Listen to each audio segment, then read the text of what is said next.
Welcome back to another video. We're out here at Staten Island Airfield having a little fly session at the end of the day.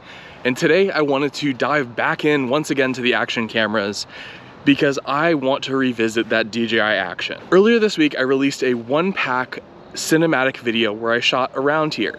I did a big long flight. It was about 2.5 minutes long.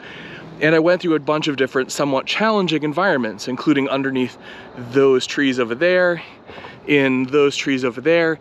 And in those situations, the lighting changed quite a bit because this field is actually really nice in how it's lit. All of the light when the sun sets comes from that direction.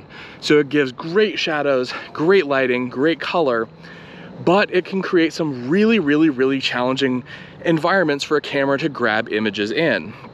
And this is basically what I ran into. Luckily, I have a wonderful friend who is a professional video editor and does color correction. Oh, let me correct that. Loves doing color correction. And he helped me go through this footage and correct as much as we could to get it looking as good as possible. Obviously, it's not perfect. There are some crazy, weird color changes and brightness changes, and everything just goes wonky occasionally with that camera. And this is why I wanted to revisit the DJI Action. I still think it's an amazing camera, still absolutely worth it for its form factor, but you have to be aware that it's going to do some weird things when the exposure has to change. While it doesn't change my recommendation for this camera, I do want to make you aware of what's going on with the camera, so that way when you take it out of the box and start shooting, you understand what you're getting into. So with that said, let's get back to the desk and look at footage. I'm going to do a bunch of voiceover and walk you through what we found inside the footage, show you the before color correction, the after color correction, and everything in between. So let's get into that.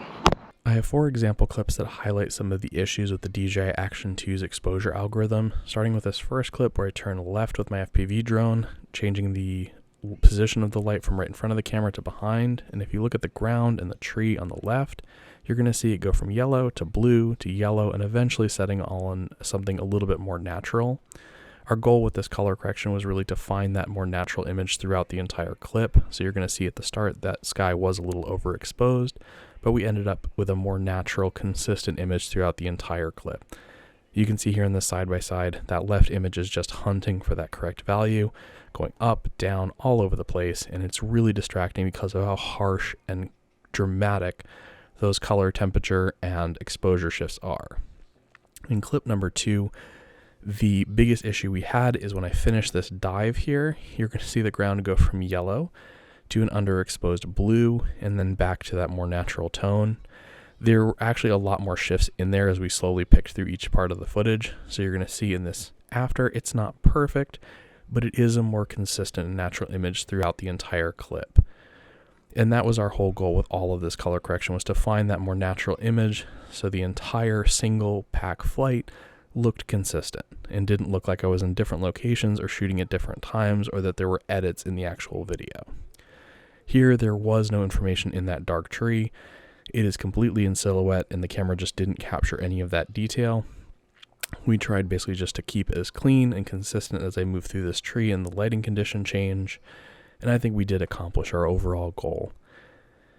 I think with all of this, the most important thing to take away is that if you're not going to do color correction, I do think that the DJI Action is good enough to post up a freestyle clip. But if you're trying to capture cinematic images, I do think the DJI Action 2 leaves something to be desired. The image off a GoPro Hero 10 is just better from the jump, and you don't have to do as much in post-production. And that's all the changes we made in that video. It was definitely a challenge. My friend had a lot of comments about how the DJI Action performed and was kind of flabbergasted in certain moments because it's doing things that a camera shouldn't do. This shouldn't be in that exposure algorithm. Neither of us are sure whether or not it's the camera's image sensor itself or if this is just software and can be fixed by DJI. Whether they'll fix that or not is probably a no, because they just launched the DJI Osmo Action 3. Even though this is going to be a problem and I'm going to have to fight this exposure issue in the future, I'm still going to continue using this DJI Action. For smaller drones, it is a great camera. It does still produce wonderful images.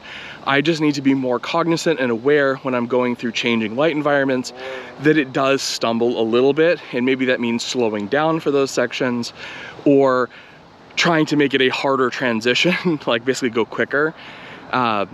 All in all, still like the camera, still very much enjoy using it, but I do really look forward to when the GoPro Hero 11 Mini comes out, because I think that may solve some of those exposure issues, even though it'll still be probably too heavy for most of my lightest, smallest drones.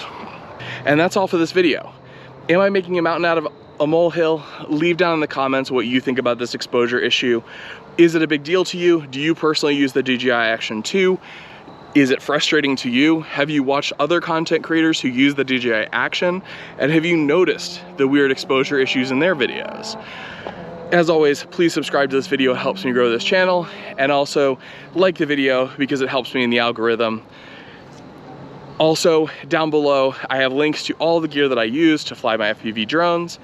All of those are Amazon affiliate links. If you do use them and make a purchase, it doesn't cost you anything, but it does give me a little kickback to this channel, which I immediately put into making more videos. So if you like them, use those links, helps me out. And as always, thank you for joining me in this video. Catch you in the next one. Bye.